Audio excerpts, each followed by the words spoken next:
For 2 decades, the story was simple.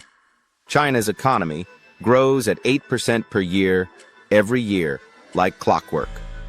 Inevitable. Unstoppable. The American century was ending. The Chinese century was beginning.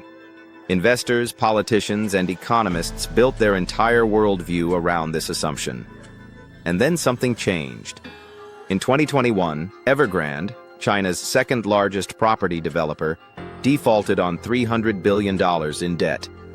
Not a small company making bad bets.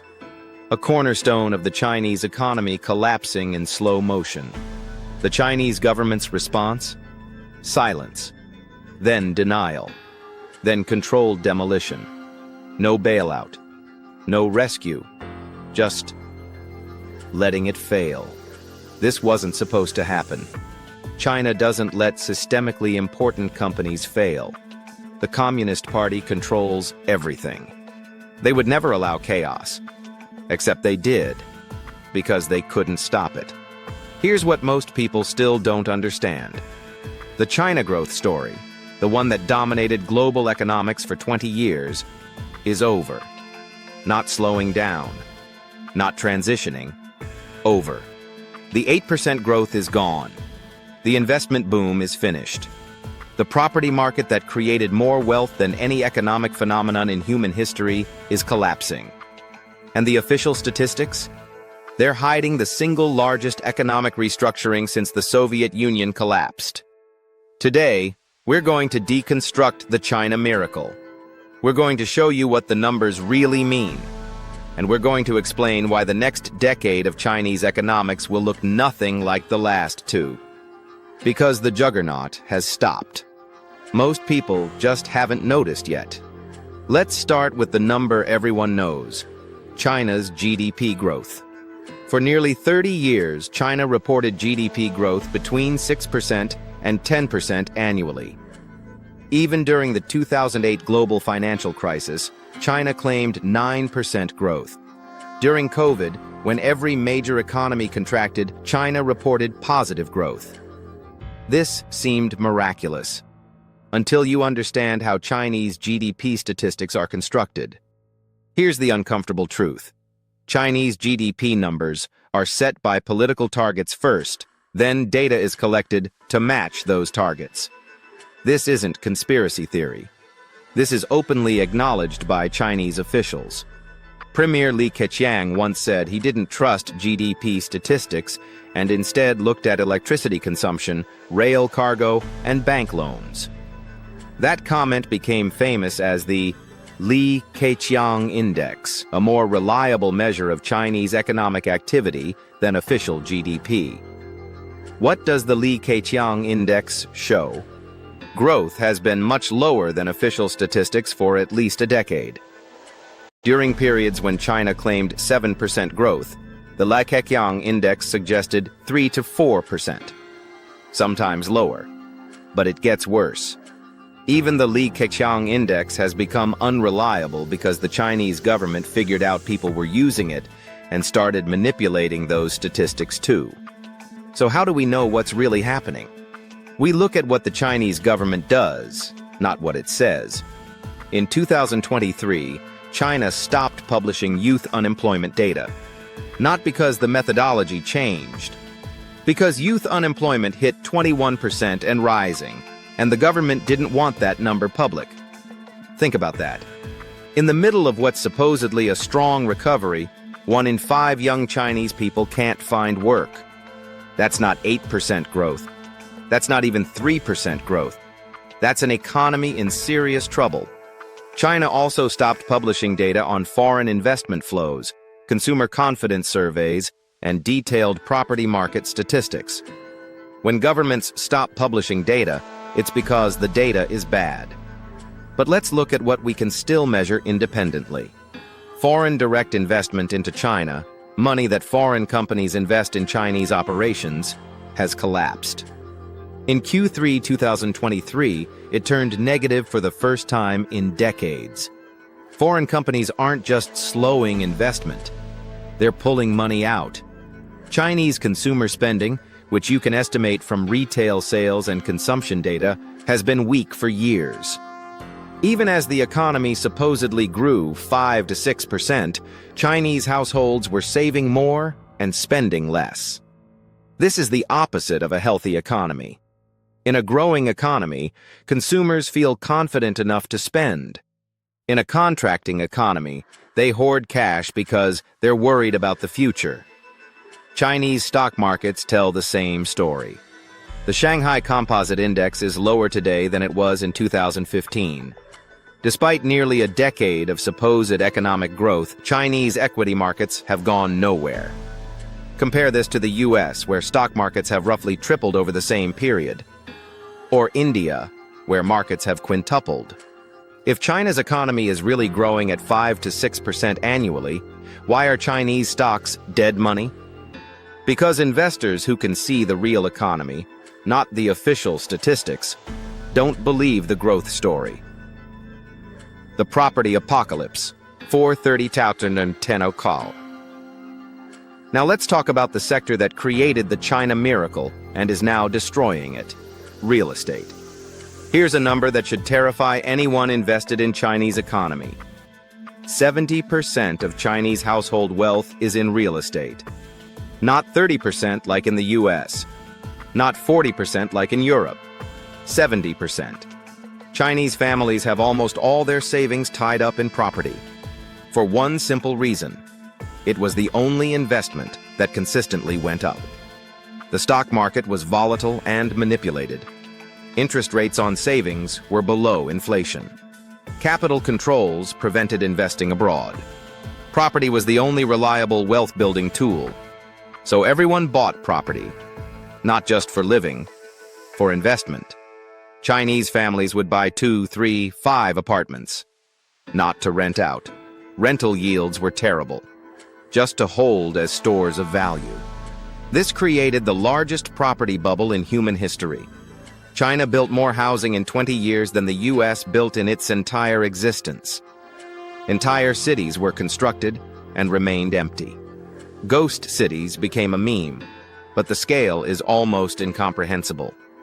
China has housing for 3 billion people. It has 1.4 billion people. Do the math. The bubble was sustained by a simple mechanism. Developers would borrow money, buy land from local governments, pre-sell apartments that hadn't been built yet, use that pre-sale money to buy more land, and repeat. This worked as long as prices kept rising and buyers kept believing prices would continue rising. It was a Ponzi scheme, but one backed by the Chinese government because local governments funded 40% of their budgets by selling land to developers. Everyone knew it was unsustainable, but everyone also assumed the Chinese government would never let it collapse because too much was at stake. Then came Evergrande. August 2021. Evergrande announces it can't pay its debts.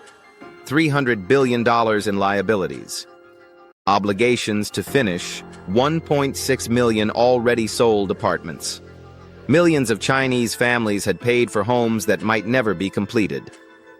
The assumption was Beijing would orchestrate a bailout. Keep the system going just a little longer. That's what China always did. Instead, Beijing let Evergrande default. Then Country Garden, China's largest developer, also defaulted. Then dozens more. The message was clear. The property boom is over. We're not bailing anyone out. You're on your own. Why would Beijing do this? Because they realized the bubble had become more dangerous than the collapse. The property sector had grown so large, accounting for nearly 30% of GDP when you include construction, materials, furnishings, and related services, that it was distorting the entire economy. Manufacturing companies were putting profits into real estate speculation instead of improving operations. Families were going into massive debt to buy multiple apartments. Young people couldn't afford to buy homes because prices had risen 10x in a decade. Beijing decided controlled demolition was preferable to continued inflation. But controlled demolition is still demolition. Property sales in China fell 45% between 2021 and 2023. Property prices in major cities are down 15 to 30%. In smaller cities, down 40–50%. For Chinese households with 70% of their wealth in property, this is catastrophic. They're watching their life savings evaporate. The wealth effect works in both directions. When property prices were rising, people felt wealthy and spent freely. Now that prices are falling, people feel poor and cut spending. This is why Chinese consumer spending is weak despite strong GDP growth. People's actual wealth is declining even as official statistics claim the economy is growing. But the property collapse affects more than just consumer confidence. Local governments in China are essentially bankrupt. For decades, they funded themselves by selling land to property developers at inflated prices. This land sale revenue was 40–60% of local government budgets in many regions. Now developers can't borrow money and don't want to buy land. Land sales have collapsed 50–70% in most cities. Local governments still have the same obligations, paying employees, maintaining infrastructure, funding schools and hospitals, but half the revenue. The result is a fiscal crisis cascading through every level of Chinese government below Beijing. Local governments owe about $13 trillion in debt through local government financing vehicles, off-balance sheet entities that borrowed money to fund infrastructure projects that often had no economic return. These projects were built to generate GDP growth and employment, not profits. High-speed rail lines to nowhere. Airports in cities with minimal traffic. Convention centers that host no conventions. When property markets were booming and land sales were strong, governments could service this debt. Now, they can't. Provinces are cutting public employee salaries, delaying infrastructure projects, and, in some cases, simply not paying contractors. This creates cascading problems. Construction companies aren't getting paid by local governments, so they can't pay their workers or suppliers.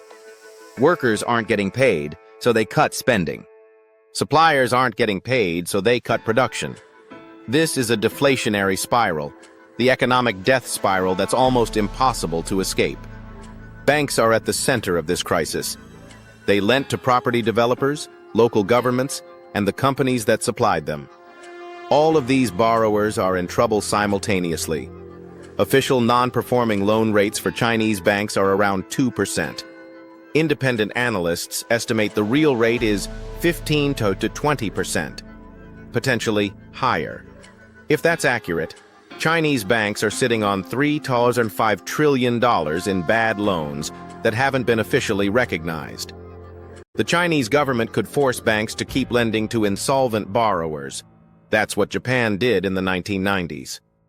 But that creates zombie companies that consume capital without producing growth. Or the government could force recognition of losses, which would require massive recapitalization of the banking system. We're talking potentially $2 to $3 trillion in capital injections. China has the resources to do this. They have $3 trillion in foreign exchange reserves. But using those reserves to bail out banks means they're not available for currency defense if capital flight accelerates. This is the trap. Every solution to one problem makes another problem worse. But even if China solved all these financial problems, there's one problem that can't be solved: demographics. China's population is shrinking, not in the distant future, right now. In 2022, China's population declined for the first time since the Great Famine of 1959 to 61. In 2023, it declined again, faster. The one-child policy, enforced from 1980 to 2015, created a demographic structure that makes long-term growth almost impossible. China is getting old before it gets rich.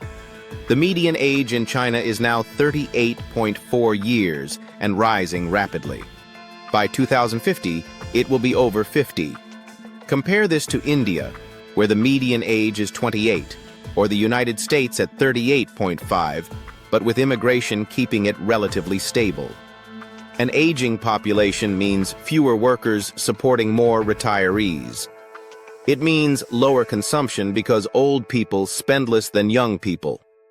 It means less innovation because innovation comes disproportionately from young people. But the crisis is even worse than simple aging. China's demographic structure is severely imbalanced by gender. The one-child policy, combined with cultural preference for sons, led to sex-selective abortions. The result? China has 30 to 40 million more men than women. That's 40 million men who will never marry, never have children, and, statistically, are more likely to engage in risky or antisocial behavior. China's marriage rate has collapsed 40% in a decade. Births are falling faster than demographers predicted. The 2023 birth rate was 6.4 births per 1,000 people, lower than Japan, lower than South Korea, approaching the lowest in the world. Some demographers now predict China's population could fall from 1.4 billion to 800 million by 2100. That's a loss of 600 million people, nearly twice the entire population of the United States. This demographic collapse has profound economic implications. China's growth model was based on endless supplies of cheap labor migrating from countryside to cities. That migration is over. The countryside is empty. Labor is no longer cheap. Manufacturing wages in China are now higher than in Mexico, Vietnam, or Eastern Europe. The low-cost manufacturing advantage that drove growth for 30 years is gone. Chinese companies are moving production to Southeast Asia. Foreign companies are diversifying supply chains away from China. This isn't about politics. It's about economics. The real estate bubble was partially sustained by demographics. Young people forming households needed housing, but household formation has collapsed along with marriages and births. Who's going to buy all those empty apartments? Not young people. There are fewer of them every year, and many are choosing not to marry or have children. But underlying all these structural problems is something more fundamental: a collapse of confidence. Chinese consumers are scared. They're not spending even when they have money because they don't trust the future. Why? Because they've watched their life savings in real estate lose value. They've watched youth unemployment soar. They've watched the government crack down on private companies seemingly at random. Jack Ma, China's most famous entrepreneur, criticized financial regulators in 2020. His company Ant Group's IPO was immediately canceled. He disappeared from public view for months. When he resurfaced, it was clear the message had been received. Even the most powerful private citizens are not safe from party discipline. This was followed by regulatory crackdowns on tech companies, education companies, gaming companies, even delivery drivers' labor conditions. Each crackdown might have made policy sense in isolation, but together they sent a clear message. Private business is on a short leash. Foreign investors noticed. Foreign direct investment, which had been flooding into China for 30 years, reversed. Companies like Apple are moving production to India. Tesla is expanding in the US rather than China. The narrative that China was the only growth market that mattered is collapsing. But domestic confidence is even more important. Chinese households save 35% of income, one of the highest savings rates in the world. During a growth crisis, you want consumers to spend. Chinese consumers are doing the opposite. This creates a doom loop. Consumers don't spend, so businesses don't invest, so employment weakens, so consumers spend even less. The government can try to stimulate, but stimulus only works if people are willing to borrow and spend. Chinese households are so indebted from property purchases that they can't borrow more. And they don't want to spend because they're worried about the future. This is a psychology problem as much as an economics problem. And psychology is much harder to fix than infrastructure or interest rates. Here's what makes this situation so dangerous. Western analysts and investors still haven't fully internalized what's happening. The narrative of inevitable Chinese growth is so embedded in global economic thinking that people can't imagine an alternative. Investors still talk about China's consumption story.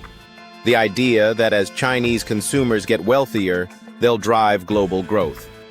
But Chinese consumers are getting poorer, not wealthier, as their property values decline. Analysts still project 5% Chinese growth as baseline assumption for the next decade. But there's no clear source for that growth. Not exports, global demand is slowing. Not investment. The property boom is over, and infrastructure spending has diminishing returns. Not consumption. Consumers are scared. Some optimists argue China will transition to high-quality growth, less focused on quantity, more on innovation and technology. But innovation requires free information flow, risk-taking, and tolerance for failure. China is moving in the opposite direction, tightening control, reducing information access, and punishing business failures. The delusion persists because acknowledging the reality would require rethinking global economics. If China doesn't grow at 5% annually, global growth projections fall apart. Supply chains built around Chinese production need radical restructuring. Investment strategies based on Chinese growth need rethinking. It's easier to keep assuming China will return to high growth than to accept that the growth miracle is finished. But reality doesn't care about assumptions. So what does this mean for the world? In the best case, China manages a Japanese-style slow decline. Growth slows to 1 to 2% annually. Living standards stagnate but don't collapse. Social stability is maintained through gradual adjustment. This would still be a massive global shock. China has been the primary driver of global growth for 2 decades. Removing that engine means slower worldwide growth, lower commodity prices, and restructuring of global supply chains. In the worst case, the property collapse triggers a financial crisis that the government can't contain. Bank runs, capital flight, social unrest. This scenario would be catastrophic, not just for China but globally. China is too large and too integrated into the world economy for its crisis to be contained. The most likely scenario is somewhere between these extremes. Slow decline punctuated by periodic crises that are contained but at increasing cost. What's certain is that the China growth story, the one that shaped global economics for a generation, is over. The 8% growth is gone. The property boom is finished. The demographic dividend is exhausted. The confidence is shattered. China will remain important. It's still the world's second largest economy, still a major manufacturer, still a huge market. But it's no longer the unstoppable juggernaut that global economics was built around. The question now isn't when China will surpass the United States. It's whether China can avoid its own lost decade, or decades. The miracle is over. What comes next is the question no one wants to answer.